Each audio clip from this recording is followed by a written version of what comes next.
осындай ғой дейді. Онда ғана емес, Тимур Күлебаев анау бұрыннан бері Любовканы өткен, ол жаңағы Путин пулында, командасында неде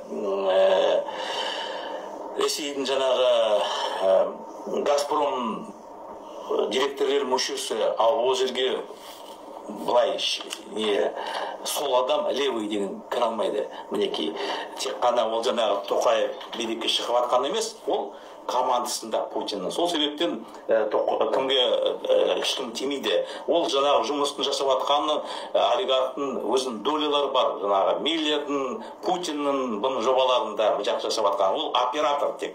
Ал енді жаңағы мінекей коллерация деген жаңағы резонирование, ол жаңағы Динара Егебаевада кімді не жасап тұр, нарратив. Революция халықтікі болды дейді. Мне қараңызшы, Егебаева не деп жатыр? У нас украли революцию.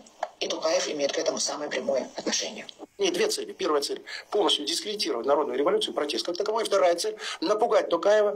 Екеуі де кәдімгі халықтың революциясына жанашыр болып қалды. Екеуі де мына сұм жүйенің қызметкерлері, біреу пропагандист, біреу идеолог болып, кәдімгі жұмыс жасап жатыр.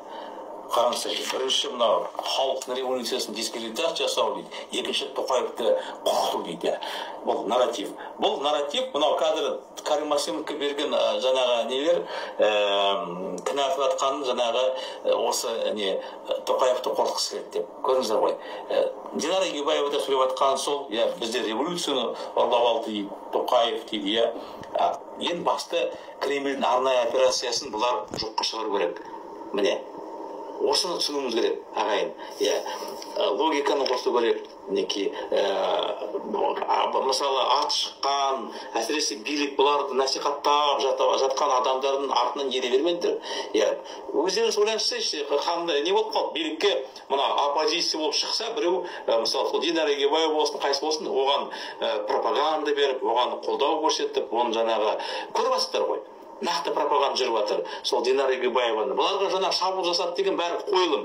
Кімге? Барейкаға, Гүлжан Ергалиеваға, Гүлнар Башкенова, Думанға, Динара Егебаеваға, дешевый спектакль дейді. Арзан спектакльдер. Гүлжан Ергалиева бейнесіне кіріңіздер, Тоқаевты насихаттап жатыр, Назарбаевты сөгіп жатыр. Сондай жалған нарратив таратып жатыр. Бұлар Тоқаевтың пулы, командасы. Сондықтан осыған дұрыс баға беріп, анализ жасап, дұрыс қорытынды шығарыңдар, достарым. Осыған мен шақырамын. Қашанға алданып жүреміз? Бәрінде шегі бар ғой. Ал егер нақты өзгеріс қаласа, мынау жалған сайлауға қатысатын ешқандай ештеңесі жоқ. Мен енді кеше естідім, мынау Думан кімнен алған Мұхтардан сұхбат алыпты. Бұлар Мұхтар Әблязовты да Ақболатқа алып жүрген себебі Динара екеуі сұхбаттасып, онымен жылы сөйлеп, оған жаңағы қолдаушы сияқты болып көрсету үшін мына спектакльдердің өздерін Әблязов кедергі жасамасын несін деп. Кеше ол таза батасын сұрап жатыр. Думан айтады, біз деген мінекей 6 қаңтар блогы шығып жатырмыз саясатқа, парламентқа қалай қолдайсыз ба деп. Енді Мұхтар Әблязов нақты сендерді қолдайын деп айтқан жоқ, бірақ айтып жатыр, мынау тәуелсіз үміткерлерді қолдаймын дейді. Халық барсын дейді сайлауға. Сөйтіп, бұлар жаңағы Динара Егебаева, Думан кіммен Мұхтардың жаңағы солай тартып жатыр. Енді Мұхтар қазір қиын жағдайда өзі де былай да. Мен көріп тұрмын, ол үлкен стрессте. Ал енді жылы сөйлесе де жыландарынан шығады деп, сөйтіп мынау Мұхтар Әблязов ешкімді қолдамайтын, ешкімге сенбейтін, мінекей ол шығып қазір бұларды қолдау жасап жатыр. Ал түпкі мінекей бұлар мақсаттары анау алдағы келе жатқан жалған сайлау арнайы, кезекті арнайы операцияға халық шақыру керек. Ал ол жерде дауыс берген ешқандай маңызы жоқ. Адамдар бір есіктен кіріп, екінші есіктен шықса болды. Бюллетендер қанша керек, администрация президенті жазылып қойған. Ол жерде ешкім ештеңені даулай алмайды. Мінекей, осыны бәрін түсініңіздер, достар. Сауатты болайық. Саяси сауатты болмасақ, бізде алдай береді. Әсіресе Назарбаев бізге жақсы баға берді ғой. Біздің аузымызға қарап тұрған сенгіште момын халық бар деп.